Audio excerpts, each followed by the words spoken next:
আমি মনে করি লাইফ ইন্স্যুরেন্স সবচেয়ে বড় যে বেনিফিটটা দেয় সেটা হলো সময়ের সুবিধা। এটা আমি একটু ভেঙে বলি তাহলে আপনাদের বুঝতে সুবিধা হবে। যখন একটা পরিবারে কোনো অ্যাক্সিডেন্ট ঘটে তখন খুব বাজে একটা ব্যাপার হয়।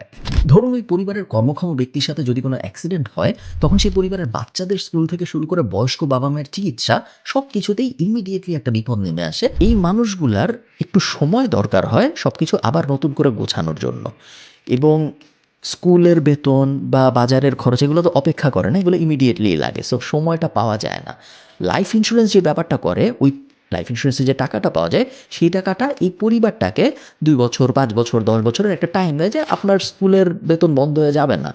আপনার বাজার করার সমস্যা হবে না। আপনার হসপিটালের বিল বন্ধ হয়ে যাবে না। আপনি আস্তে, আস্তে আবার আপনার লাইফ গুছান।